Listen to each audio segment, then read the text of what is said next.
Parfois, l'histoire, elle bascule en un clin d'œil. Un seul week-end, et hop, les règles du jeu économique mondial sont redéfinies pour des décennies. C'est précisément ce qui s'est passé en août 1971. Un moment clé, vraiment, qui a changé la nature même de l'argent, pour toujours. Alors, cette date, il faut la graver dans sa mémoire. Le 15 août 1971. Ce jour-là, une simple annonce à la télé va littéralement prendre le monde de court et faire tomber un ordre monétaire qui paraissait, indestructible. Voici les mots exacts du président Richard Nixon. J'ai ordonné au secrétaire Connelly de suspendre temporairement la convertibilité du dollar en or. Le mot important ici, c'est bien sûr temporairement. Une suspension qui, soit dit en passant, dure encore aujourd'hui. Alors la question se pose, comment est-ce possible? Comment tout le système financier mondial a-t-il pu être mis sans dessus-dessous en un seul week-end? Pour piger ça, il faut qu'on remonte un peu le temps, qu'on regarde les fondations de cet ancien système. Allez, plongeons dans cette époque où le monde était, en quelque sorte, arrimé à l'or. Le fameux système de Bretton Woods. C'était vraiment la pierre angulaire de toute l'économie mondiale depuis la fin de la Seconde Guerre mondiale. Alors, ce système, c'était quoi au juste? En fait, en 1944, l'idée de base était plutôt simple. Créer une économie mondiale stable, il fallait absolument à tout prix éviter de refaire les mêmes erreurs que dans les années 30, avec ces dévaluations de monnaie en chaîne qui n'avaient fait qu'aggraver la Grande Dépression. C'était un projet hyper ambitieux pour essayer de remettre de l'ordre après le chaos de la guerre. Et attention, ce système ne s'est pas fait du jour au lendemain. Pas du tout.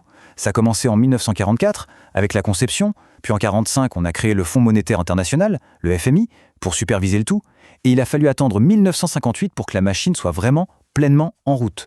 Bref, une construction mûrement réfléchie, conçue pour durer. Ok, mais comment ça marchait concrètement?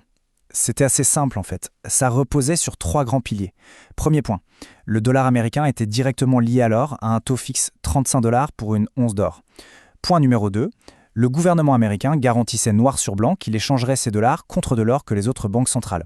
Et enfin, troisième point, toutes les autres monnaies importantes avaient un taux de change fixe par rapport au dollar. En gros, le dollar c'était le soleil et tout le reste tournait autour. Seulement voilà, cet édifice, qui semblait si solide, a commencé à montrer des signes de faiblesse. Des fissures sont apparues. Et le fameux dilemme doré du dollar allait vite devenir un vrai casse-tête. Pour bien voir la fissure, il suffit de regarder les chiffres. Prenez l'année 1966. À ce moment-là, les banques centrales étrangères détenaient 14 milliards de dollars. C'est une somme colossale pour l'époque, un engagement énorme. Mais la vraie question, c'est qu'est-ce que les États-Unis avaient vraiment dans leur coffre pour couvrir tout ça? Et la réponse, il fait un peu froid dans le dos. Ils n'avaient que 3,2 milliards de dollars en réserve d'or. Le calcul est vite fait, le déséquilibre est total. Il y avait beaucoup plus de dollars en circulation que d'or pour les garantir. La promesse devenait difficile à tenir. Et ça, c'est vraiment le cœur du problème. C'est ce qu'on appelle le dilemme de Triffin. D'un côté, le monde entier avait besoin de plus en plus de dollars pour faire du commerce. Mais de l'autre, plus les États-Unis imprimaient de dollars, moins leur promesse de les convertir en or était crédible. C'était un cercle vicieux, un paradoxe qui rendait le système instable sur le long terme. C'était une bombe à retardement en fait. Il y a un autre concept en économie qui est super important pour comprendre la situation, la trinité impossible. L'idée, c'est qu'un pays ne peut pas avoir ces 3 choses en même temps.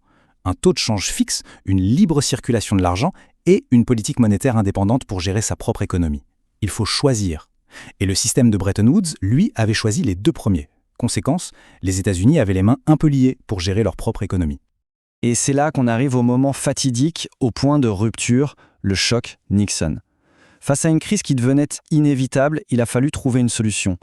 Et une solution radicale. C'est le moment où le monde va basculer de l'étalon or à ce qu'on pourrait appeler l'étalon or noir. Tout s'est décidé dans le plus grand secret, lors d'une réunion à Camp David. Imaginez la scène.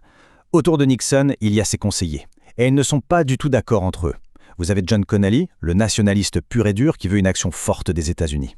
Il y a Paul Volcker, le super technicien qui connaît le système sur le bout des doigts. George Shultz, lui, est un partisan du libre-échange, il veut des taux flottants. Et enfin, Arthur Burns, le patron de la Fed, qui s'inquiète surtout de l'inflation. Il fallait trouver un accord entre ces personnalités, et très vite. La décision qui en est sortie a été un véritable coup de tonnerre en 3 actes. Premier choc, on suspend la convertibilité du dollar en or. Fini.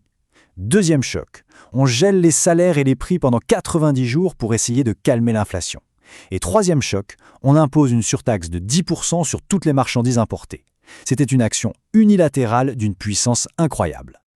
Là, la rupture est nette. C'est vraiment le passage d'un monde à un autre. On passe d'un dollar qui était adossé à de l'or physique à un dollar qui repose uniquement sur la confiance qu'on lui accorde. On passe de taux de change fixes à des taux qui flottent au gré des marchés. Et la politique monétaire, qui était super contrainte, devient tout à coup beaucoup plus flexible. Mais ce nouveau dollar, flottant, il avait besoin d'un nouvel ancre, d'un nouveau pilier. Et il a trouvé en 1974 avec ce qu'on a appelé le système pétrodollar. L'accord était simple. L'Arabie saoudite s'engageait à vendre son pétrole uniquement en dollars. En échange, elle investissait ses énormes bénéfices dans la dette américaine. Et voilà, une nouvelle demande mondiale, massive et constante pour le dollar était créée. Et si on regarde les chiffres, les conséquences financières sont spectaculaires. Juste après 1974, la quantité de dette américaine détenue par les pays exportateurs de pétrole a littéralement explosé. C'est ce qu'on appelle le recyclage des pétrodollars. Un nouveau cycle de dépendance mondiale venait de se mettre en place. Alors au final, quel est l'héritage de ce week-end d'août 1971 ? Comment est-ce que ces décisions, prises il y a plus de 50 ans, continuent de façonner notre monde financier aujourd'hui ? Les conséquences sont immenses et un peu ambivalentes. D'un côté, oui, les banques centrales ont gagné une flexibilité énorme. Mais de l'autre, on a eu une inflation quasi permanente. Pour donner une idée, le dollar a perdu plus de 83% de son pouvoir d'achat depuis 1971. La dette des États a pu exploser parce qu'elle était plus facile à financer. Les marchés sont devenus beaucoup plus instables, plus volatiles. Et c'est aussi de là qu'est née la fameuse stagflation des années 70, l'inflation qui grimpe alors que l'économie stagne. Et cet héritage, on vit avec tous les jours. Ce n'est pas de l'histoire ancienne.